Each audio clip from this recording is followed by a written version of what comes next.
guys, sponsored by Clean. Thank you, Cleaner. Ito. So, wait lang. Welcome to Sagada. So, andito na kami sa Sagada. Nakakahiya ang tahimik. So, it's 8:23 a.m. Bale, nagkita kami ni Clean kanina sa MOA. Ikikwento ko na lang kasi hindi ako masyado nakapagkuha ng videos kasi naubos yung oras namin kaka-figure out kung paano pagaganahin tong mic. Ang tagal din namin ma-figure out, siguro umabot ng 2 hours and 30 minutes. Kahit hanggang nasa sasakyan na kami, di pa rin namin ma-figure out. So, ayun, 7 o'clock yung kitaan sa MOA. And then, may mga pinick up pa sa Mayflower, sa Mandaluyong. And then, yung last is yung sa Quezon Avenue. And then, ayun, pumunta na kami dito. Nakadating kami sa Banawe Arc around... Ano oras yun? Yung sa Banawe Arc? Hindi ko alam. Parang wala ako sa sarili. Pero 5:30 ganon. Tapos, ang layo pa pala ng from Banawe Arc to dito sa Inverted House. Parang mga 3 hours pa ata. Tama ba? Medyo malayo eh. Hindi ko nakita yung Banawe Rice Terraces, ang sad. Kasi, ayun pa naman yung isa sa mga hinahabol ko talaga makita personally. Kasi sobrang fog. Kahit bumaba kami sa sasakyan, di rin naman namin makikita. So, hindi na kayo bumaba kasi kita naman talaga namin na fog siya. Wala talagang zero visibility. So, yeah. Tapos, ayun, pagbaba ko ng sasakyan, nahilo-hilo ko kasi grabe pala yung papunta dito, ganyan-ganyan. Ibang way yung dinaanan namin, hindi ko alam kung anong way yun eh. Pero yung pabalik daw, yung pabagyo na daw yung dadaanan namin. Pag pupunta kayo dito, siguraduhin yung dala yung jacket, talagang makapal kasi ang lamig. Nginginig kami. Oo. So, ngayon, nag-aantay na lang kami ng pagkain namin dito sa Bros Inasal.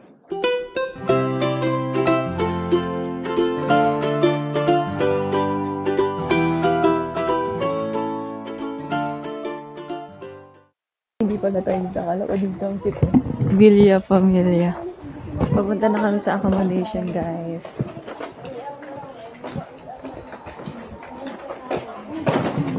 Bigat ng dala niya. Dala niya kasi yung buong bahay nila eh. Ganyan siya mag-pack light, guys. Charot. Light na to. Light na yan. Light na to.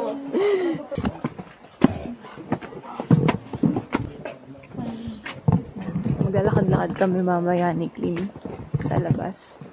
Kasi nandito kami sa center ng Sagada. Kung saan nagbababa yung mga bus.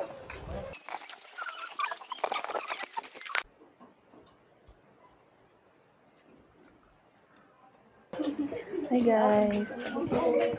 Di bale, palabas na kami for lunch. Nakapagpahinga kami mga 2 to 3 hours sa room namin. Nakatulog naman kahit papaano. Ngayon, sabak ulit. Punta kami Sumaging Cave. Muulan pa. Ambon pala. Lamig. Tinatamad pa mag-vlog si Clean eh. Mababasa kasi camera ko na ulan. Nga pala. Saka tinatawad lang din talaga ako. At least may reason, di ba? Dinahilan ko lang talaga yung ulan. Ayan, so may mga dito. Bread and home share. Mga accommodation. Sama-sama na ata ito eh. Ayan, so dito nag-i-stop yung mga bus. Kung makikita nyo sa likod namin, yung Coda Lines. Ito kami sa Log Cabin Restaurant. Titignan lang namin. Ito yung mga rates per night. Tapos, ito yung menu. Ang cute. Log Cabin Restaurant. So, yung price range is 185 to 400. Basta pataas yun. Mga drinks 225, ganyan. Ayun, meron pa doon. Mga burgers. Meron na naman kami sariling mundo. Humiwalay na naman kami. Kasi busog pa kami, puro kanin kasi yung pinuntahan nila. Habang mahal pa. Oo. Ano to, laundry? Ayun guys, kakalakad namin. Nakarating na pala kami dito sa accommodation namin. Ayan, tingin tayo souvenirs. Ayan, tingin tayo guys. Ay, masarap yun. Yung mga flakes, magkano dito? 300. Ang sarap nyon. Bet ko yun. Magano? 7 pieces for 100. Hi guys. So, bumili tayo ng milk tea doon. Tapos, street food. Yan si Clean. Mga tayo. Ito yung lunch. Day lunch namin. Busog pa kasi. Piso ko. Fishball piso. Tapos sa kwek-kwek po.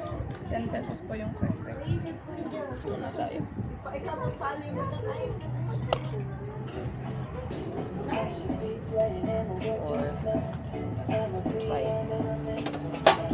Ayan guys. So, bumila ka ng winter melon fruit soda. May siya. Sprite. 70% Sprite. Oo. Sprite. For 60 pesos lang. Tapos ito, dito kami sa Sagada. Paulit-ulit. Kasi sinabi ko naman kanina, dito tayo sa Sagada.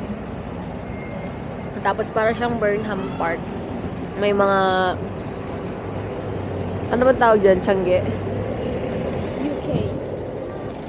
Night market sa umaga. Kasi hindi na ako Oo, night. Ayan na, may lemon pie. Hindi na ako makakabili ng mga jacket kasi nga tinatry ko mag-backlight. Tapos mag-uwi pa ako ng jacket sa Maynila. Alam mo, minsan, kailangan mo O sige, bumili ka ha. mag-pack heavy. Wow. Coming from someone who's always packing heavy, di ba? Never ko nakita mag-backlight si Clean. Hoy! Oh, Light yung pinak ko ngayon. talaga ba? Nag-improve na ako.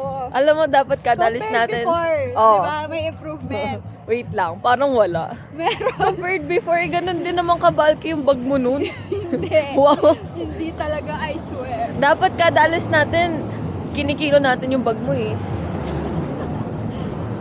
Hindi. Tapos ako sasalo kapag na naman siya. Masama Over pa rin yung baggage. loob niya. Sana hindi talaga magpalagay noon. Charot lang guys. It's okay. Ayan o. Ano baka may bonfire mamaya. Ayun o, biyahing Cubao. Dito pala yung mga sakayan paano eh. Paiwan na tayo dito sakayan o. Cubao. Malay, diretso ko ba? May tutugtog. Uy, ang saya dito. Sobrang chill lang. Oo. You know, away from The toxic environment. True. Charot. Uy, asan na yung church? Di, diretso lang tayo. Ma'am, diretso lang, Oh, ma'am. sige sigurado ka ha. Yan. Ay, ang sarap talaga. Sobrang fresh ng hangin. Ang lamig. Imagine, everyday ganito yung madadatnan mo. Sinong hindi marerelax sa ganito? Ang layo lang talaga. Ang hirap puntahan. Sayang talaga hindi natin nakita yung Banawi Rice Terraces. Gusto kong makita. Ito hospital. Ito yung sinasabi niya. St. Theodore's Hospital. Ayan. I told you! Mga bagong dating. May sinasabi yun na. Sana naririnig ko. Wala sa akin. Parang ayoko mag-mic mamaya sa cave. Baka mahulog yung mic eh. Ayun, mali. Mabinyagan agad eh. Wala pang 24 hours. Tsaka yung effort na ginugol natin para malaman kung paano Sorry. paganahin nyo. Ang daming prutas. Tapos kanina kinakabahan kami pareho kasi ayaw ko. Ayaw gumana? Ay, Kanina? kanina. Kagabi pala. Hindi ba tayo kanina? Alam mo talaga. Umuo ka na lang kasi. Sige. Cut mo na lang yan. Cut mo na lang. Ala, 180, 150. Ang mahal. Aga-aga nagbabardagulan. Ang mahal ng kamatis at saka yung bawang. Tsaka sibuyas, 150. Tapos yung bawang, 180. Pero gusto ko mamili para sa nanay. Pero mas mura pa sa atin. Alam mo, sa totoo lang, hindi ko alam. Para masabi mo lang galing sa Sagada. Bata yung ginagawa nung pare, sinasawsaw yung bread dun sa wine. Yan. So usapang alcohol dito sa amin, we start them yan. Ayan. So joke lang. Ano yun? More on grape juice. Yan. So do you have any question regarding sa sa simbahan po natin? Yung itinerary sa ngayon will be hanging coffins, no? Along the way going to the hanging coffins, dadaan kayo ng Eco Valley. Ang problema nga lang, bawal yung pagsigaw. Yan. Silent Valley na lang siya sa ngayon. Then after that, cave po. Lahat po ba interested mag-cave? Oo, sayang, andito na kayo. Yan, so yun, hoping na pagkatapos ng cave nyo, mahabol nyo yung pottery. So that will be your last tour for today, yung pottery. Yan. Yan yung church. Mother. Totoo ba? Hindi yung Oo nga. Hindi pag lalaki pare. Ay, kala ko naman seryoso. Guys, okay ba yung joke niya? Comment down below.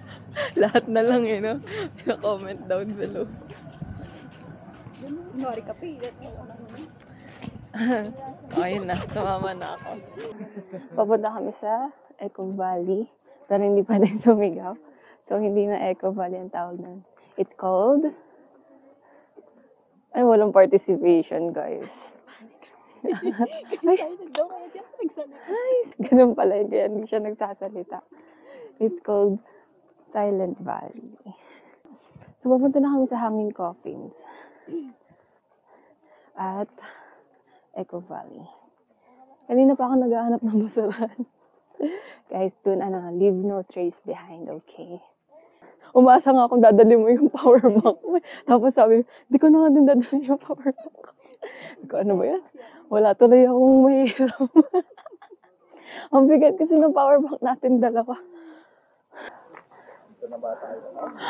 Yan na pala niya. Tapas sila. So, bale, yun. The reason kung bakit hindi mga Katoliko yung mga tao dito is Sagada kasi isa siya sa mga lugar dito sa Pilipinas na hindi siya na-influensyahan ng mga Kastila. Hindi siya, it was never colonized by the Spaniards. Kaya yung nangyari, only the American missionaries, silang dumating dito, silang nagtayo ng church. And then, syempre, nung may tayo yung church, ito din, sa Methodist Church. Mapapansin natin dun sa taas, pagdating natin dun sa taas, kung gaano ka-westernized yung paraan ng paglilibing. Kasi yun po yung turo ng mga Amerikano sa amin eh. Alam niyo ba yung parang, yung tablet and then 6 feet under the ground. Ganun siya dati. But syempre, as time goes by, nakakapag-adapt na din yung tao. And then dito, tuwing November 1 naman, we don't use any candles, no? Yung dating ginagawa namin, yun yung yung parang fat wood na kinukuha namin sa mga pine trees, yun yung sinisindihan namin. Kaya kada puntod dito may parang mini bonfire. No, dito sa Sagada, kapag November 1, hindi sila nagsisindi ng kandila. Kasi, syempre gastos. Ang ginagawa nila, yung parang bonfire. Ayan, kung makikita nyo, may mga black. May mga uling. Tapos yun yung nila. Parang alternative sa kandila.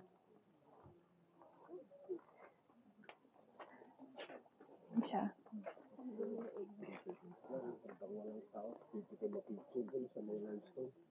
Halos araw-araw po meron pong mga turista po dito. Eh di araw-araw po kayo napunta dito. First time ko lang. Nilalawakan kuya. First time. Nga ngayong araw, first time.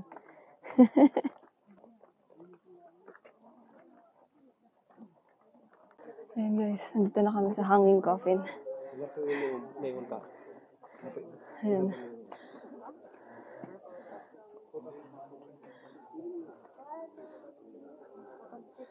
Kuya, bakit parang kumonti na yung mga coffin dito?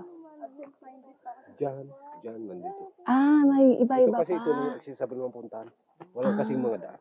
Okay. Nakikita natin ngayon, ayan po yung traditional na paraan ng paglilibing dito sa Sagada.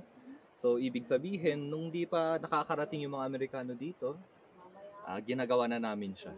Mas marami yan actually. Ito lang talaga yung pinaka-accessible sa mga turista, kaya ito lang yung nalalapitan natin. So, kung mapapansin nyo, no, dalawang klase yung coffin. Yung iba maiksi, yung iba naman mahahaba. Yung mga maiksing yan, hindi naman porke maliit yung kabaong bata na. Hindi. Actually, sila yung mga matatanda rin. Pero sila yung nakabaluktot, naka-fetal position. Ang reason behind naman kung ba't ganun is, you should depart the same way you enter the world. Siyempre, pag nasa womb ka ng nanay, diba, naka-ganong position ka.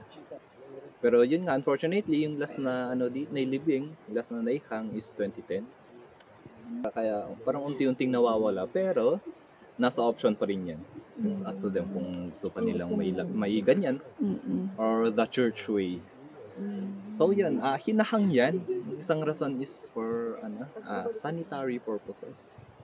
Kasi before, walang balsamo na ginagamit, no? Walang ina-applyan, walang formalin. Madali siyang ma-decompose, nangangamoy agad. So, kung mapapansin nyo, malayo siya sa bayan, and yun nga sa open area nila nilalagay. Kasi kung sa ilalim ng lupa yan, nakakadiri naman pag pukayan ng mga stray animals, paano pag ikakalat nila?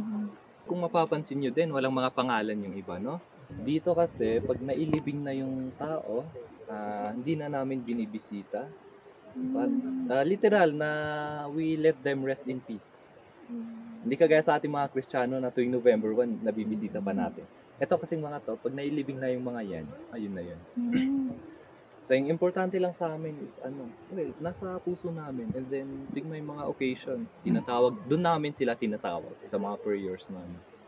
Dito, walang mga social classes pala, no? Yung iba kasi sinasabi na kapag ikay nailagay sa mas mataas na level, ibig sabihin daw, makapangyarihan kang tao. Hindi, walang ganun. Actually, dito we treat everyone as equal. Bahala na lang sila kung saan nila gusto mai-pwesto. Ganun siya. Dito pala hindi ka basta-basta nilalagay mo dyan. May parang qualifications. Yung pinaka-importante naman doon is dapat taga rito ka and then ikay consider na matanda. Kasi dito sa Sagada, kino-consider lang namin kayo na yung tao na matanda pag siya may apo na siya. Nagkaanak siya, tas may apo pa.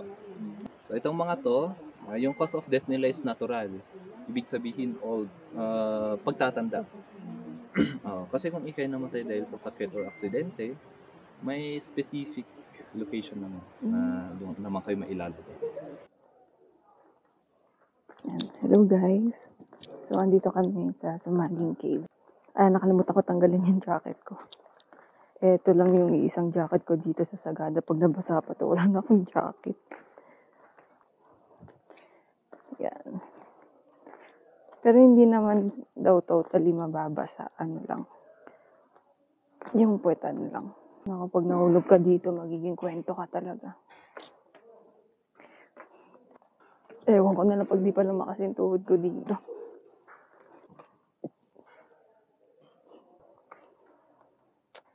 At madilim na.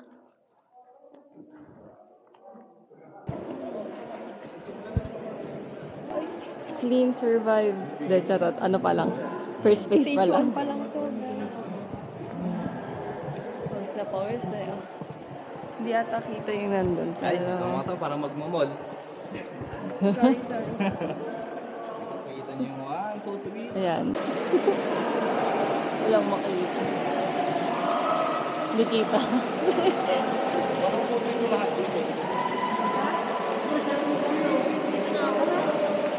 So this is us after caving in. Wow, okay. After ano mo tawag dito? Sa pagod ko, di ko na maalala.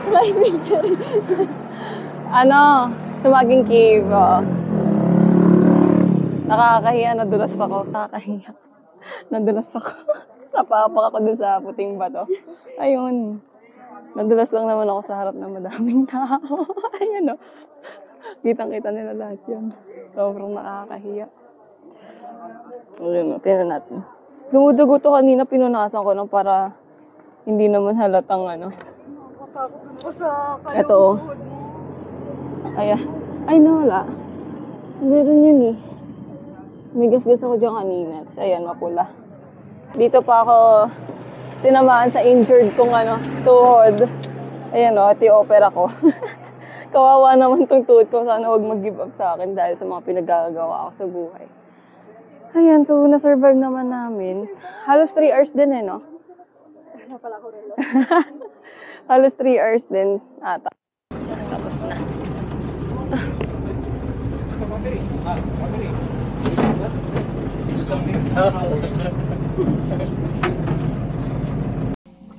We can even make it sexier a bit here at the bare middle to enhance the shape if needed be by slowly pushing it in while pulling the clay up to the top. At kung gusto naman natin siyang maging water container, lalagyan lang po natin ng uso na ganyan. So, ang ginagawa namin dito, ini-air dry namin siya for 5 days. After 5 days of air drying, kapag leather dry na po siya, we come back, trim the bottom, then we put a handle on it. And that's the time that we can put any kind of decorations that we want to enhance the beauty.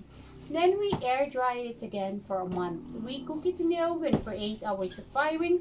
We have to wait for the oven to cool down. We come back, bring out the pieces, and we apply the glazes. Tama-tama. Naay na pas gano'n, bonfire tako, tamno isupay si mga papuwas ko na tako. Tata, ayagan tako ng members na live dance troupe ng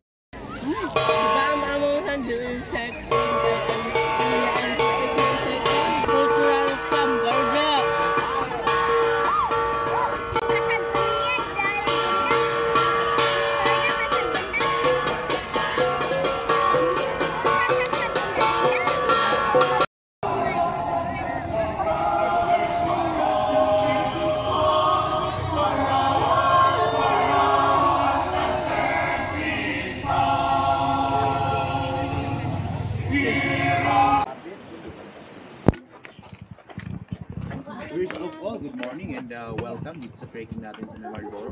So, eto around 45 to 60 minutes, no, yung lakad natin. Gilid pa po.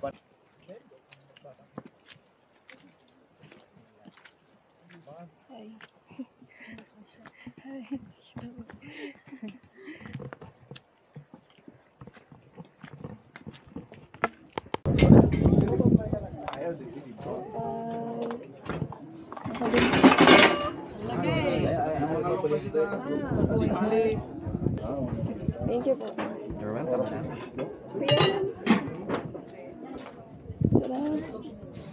So, magkano po yung maliit na water? 30 pesos ulit.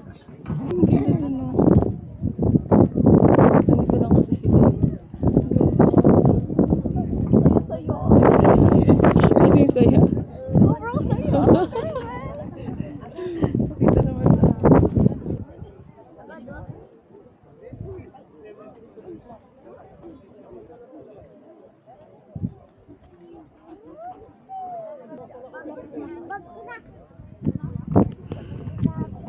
Ano oras tayo gumising? Hindi ako mga 3:30. Pero hindi pa ako agad bumangon. Hindi pa ako bumangon. Kasi narinig ko yung alarm ng katabi natin. Tapos, ako lagi nagigising sa alarm ng ibang tao. 4 AM na sundo na ka. 4 AM ba? Hindi, 4 mga... 4:30. Oo. 4:45. Tapos, ayun, nandito kami ngayon sa Marlboro Hill. Kakakain lang namin ng sopas. 80 pesos. Taros caldo, 80 pesos. Cup noodle, 60 pesos. Pili na kayo, mga suki. Ang ganda dito. Ngayon na lang ulit ako nakapag-hike. Yung huling hike ko, 2016.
Oo, 17 degrees Celsius ngayon dito sa Marlboro Hill. Sobrang lamig. Tapos ang hangin.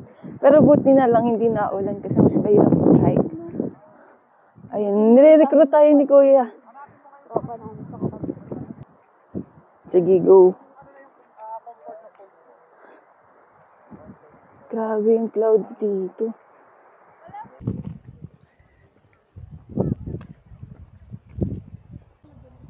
Hi guys!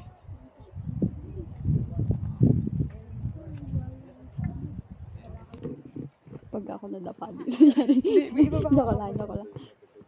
Guys, nakita niyo may nanunumbat. Huling-huli sa camera. Tapos maputik pa. Ay, joke lang. Reading pala Ano dito. yung camera ko ba? Ay, oo nga. Joke Hawak ko lang. pa Uy, naman yung mag-ingat ka. camera. Uy, yung tulas din. Mamaya na yun din. Baba mo na naman. Ayan, mamamatay ng baka.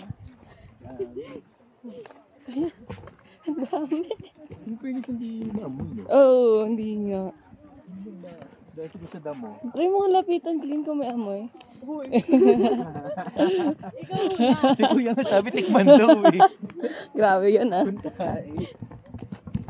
Di ba? Magpapabidyo ka rin O to, pala. nag-ano siya. Sorry. Pininig na naman pala. Ano ba balon? Ito guys, yung nakikita niyo. Vlogger pa.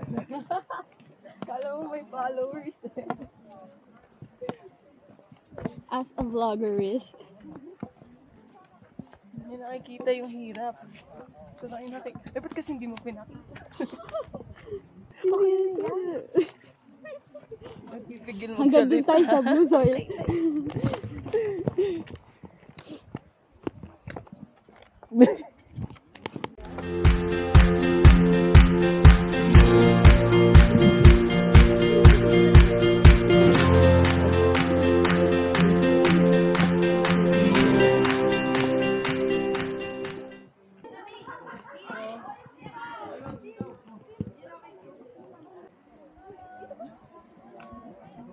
Hindi nasisig pag biglang nag-shut off. Blue soil.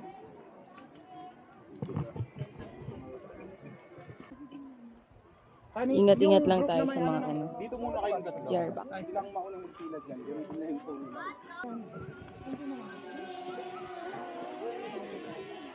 Hindi palipad ng drone.